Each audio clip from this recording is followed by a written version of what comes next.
Okay, so Attack on Titan Season 3 has begun airing, and for those that are wondering, I will be talking about the anime, probably going to do a double review when Episode 2 comes out, and from there on forward, I'll continue talking about it. But we got some interesting words from the creator regarding the content that is going to be adapted for Season 3 of the anime. Now, I'm not sure how many people know about this, but with Attack on Titan, especially the manga, there's a little bit of interesting history, especially with the fandom and what's gone down within the years since, you know, the Season 1 anime started, and kind of where people were at with it. Now, obviously, everyone knows Attack on Titan was a huge smash success with Season 1. It made the series go and become what some people called a once-in-a-decade type of popularity. It was just like humongous. Everybody loved it. Everybody said like, hey, you know, we haven't had a series blow up like this out of nowhere in the West since like Death Note. You know, Attack on Titan just completely took over. It spanned a bunch of spin-offs and is still continuing, obviously. But there was a bit of controversy in the content that followed, which is going to be adapted in Season 3, pretty much the stuff that happened in Season 2, and it's pretty much what a lot of people call the politics arc, and where a lot of people started kind of falling off with Attack on Titan. I think if there's any type of drop in the popularity of Attack on Titan and the love for Attack on Titan, it definitely started, at the very least, to happen with that arc. The whole, you know, what people labeled as human versus human, without giving too many spoilers away or whatever, but something that a lot of people had a problem with. There was a couple of reasons, but some of the things that people had a problem with regarding this upcoming season of what's going on with Season 3 of Attack on Titan is, one, a lack of Titans. There was a lot of human versus human stuff, and I'll never forget people saying, yo, I got into Attack on Titan, not human versus human or Attack on Human, because there's a lot of people fighting, internal struggles, a lot of those elements, and a lot of lacking of Titan fights, which is something that, you know, we want to see Levi throwing down with the hardest of Titans. We want to see the Colossal Titan. We want to see the Armored Titan. We want to see the mysteries, and the content, again, that's being adapted for Season 3 really was doing different things. It was kind of delving into the corruption of people, you know, the humanity that is kind of lost within people when you're dealing with a situation like this. And again, a lot of people felt it was boring, it was slow.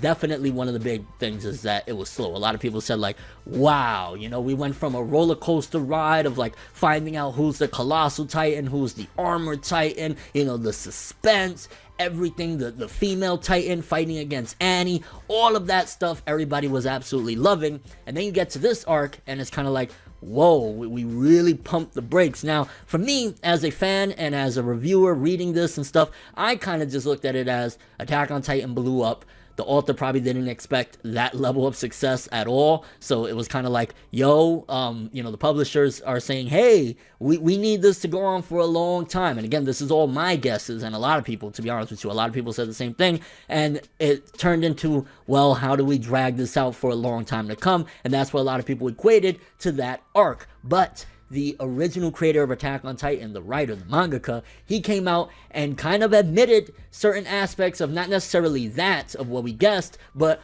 what was the reason for why people felt that way about that content in particular. That's again being adapted for Season 3 of the anime, and it kind of feels a little bit of a relief. I like it when authors keep it real and don't try and sugarcoat it or say things like, oh no, this is the greatest material, or anything like that. When you say that, then I feel like, okay, you're delusional, you're bugging, like stop it. So the fact that he actually came out, and we're gonna read, you know, more or less what he said about this content or whatever, it's a good thing. He's keeping it real, and it also showcases that, hey, if there were problems in the manga, now that we have the anime and we have a lot of time, there's a ton of chapters in between where the anime is at right now and where the manga's at, we can actually sort through this material. We can change things up that need to be changed as far as like pacing wise. Obviously you got to keep to the material so that way there's no inconsistency story wise, but at the very least you can change things to make it feel a little bit more okay. It's not slow or it's not boring, and it's a good thing he came out and talked. So let's read what Isayama Sensei had to say, and we'll talk some more. Attack on Titan creator discusses anime's increased pace. Viewers that tuned into the 3rd season premiere of Attack on Titan might have noticed the episode's plot moved at a rapid pace. According to a blog post by series creator Hajime Isayama, this was at his own request. Isayama wrote on Tuesday that the manga story from volumes 13 through 16 was slow,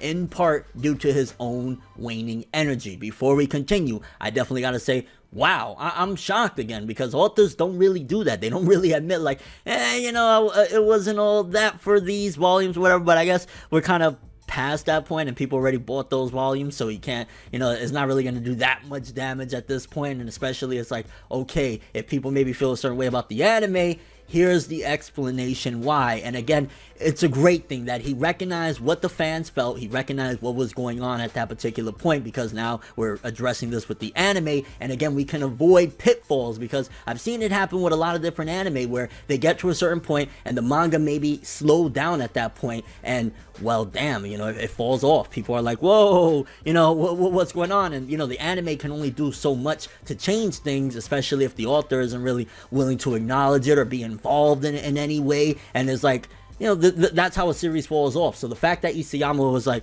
nah, you know, I admit it was slow, I'm requesting that you guys pick up the pace, I have ideas, that is a great thing. That is a very, very good thing, because that means that season 3 can be a lot better than a lot of people's expectations were. Because to be honest with you, when I heard, okay, this is going to be season 3, we're going into this arc right here, I was a little bit skeptical myself. I'm like, ooh, this is where Attack on Titan started to kind of fall off in a way. A lot of people fell out of it. It was like, what happened? And the fact that he's addressing it, again, could mean great things for this season. Let's continue. Honestly, Isayama wrote, it's like I was out of gas. He considered it a rather weak period for himself, so when it came time for the anime's 3rd season, this was a weak point he wanted to remedy beginning in the early stages of production. I'm imagining that, yeah, he had a lot going on, because you gotta think, there was multiple spin-offs that came out, because around that time, that was a little bit after the anime's 1st season ended, there was just so much going on. I'm imagining this man was exhausted. You gotta think,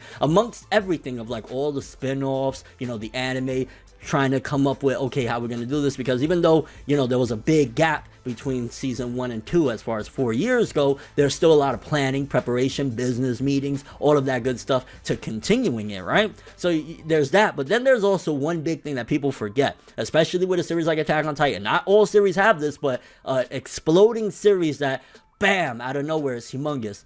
The expectations. A lot of people's expectations for Attack on Titan, including myself, were through the roof, because when I read Attack on Titan, when I watched the anime and then I read the manga, I was like, this is one of the greatest things. Oh my god, I hope it keeps getting better. It has to get better. They have to do bigger and better things. The fights gotta get better. The story has to get more suspenseful. Everything gotta get more interesting, because I fell in love with it amongst, you know, the millions of people that got into it as well. It was just like, so you gotta imagine Isayama reading the blogs and everybody, you know, talking about it. Whoa, my series is this popular now. Everybody loves it. So probably the expectations got to him as well. It's like, damn, where do I go from here? How do I meet these expectations, keep it going, do everything that I'm doing? And of course, you guys know that the lifestyle of a mangaka is really, really brutal. You know, like Eiichiro Oda, creator of One Piece, I always reference him. Man said he works, what, 20, 21 hours a day on One Piece? That is a brutal schedule, and I'm imagining, even though it's a monthly series, Attack on Titan is a very labor-heavy job as well, because again, the expectations are through the roof. This is something that internationally is beloved, so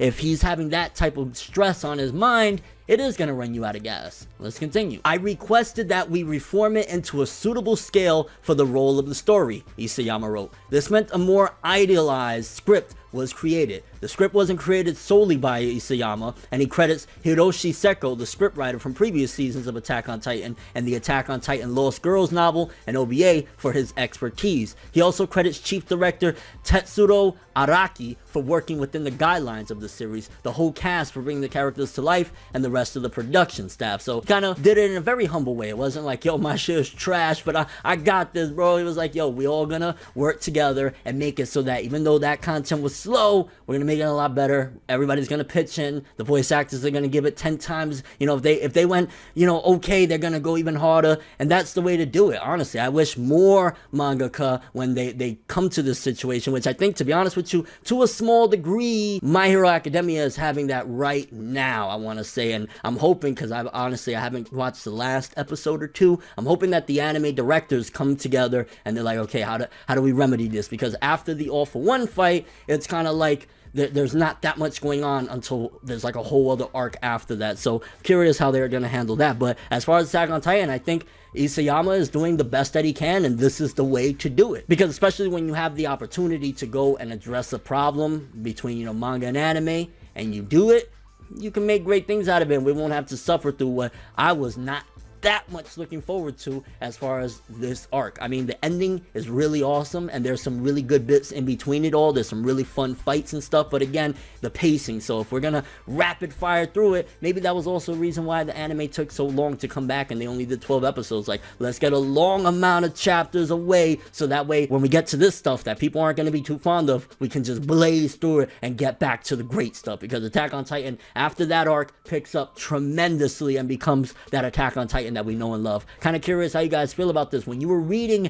those chapters and that arc of Attack on Titan between volumes 13 and 16, the human versus human politics arc, how did you feel about it? Did you feel it was slow? Do you agree with Isayama? And do you think that this is a smart move that more mangakas should do when they know, okay, I had an arc after the big arc that is slow, and, you know, we're reaching that point with the anime's adaptation. I need to do everything I possibly can so that this series doesn't fall off and that people can still enjoy the anime adaptation, even if they didn't really feel too fond of the manga. Your overall expectations, again, Attack on Titan Season 3 is out. I will be talking about it in the near future. That's all I have for this one, though. Thanks for watching. Hope you enjoyed. If you liked anything I had to say or enjoyed the video, drop me a like. I'd greatly appreciate it. And if you want more from me, make sure to subscribe. Follow me on Twitter, Instagram, stalk me on Facebook. Follow me on Twitch. And make sure to hit the bell to get all notifications. I'm ForneverWorld. And as always, people, have an awesome day. And remember the golden rule. Anime and manga for life, boy. Bow. Have an awesome day. We make a major move, laugh and let the haters lose. We don't give a fuck, virginity intact, cream stack. Paper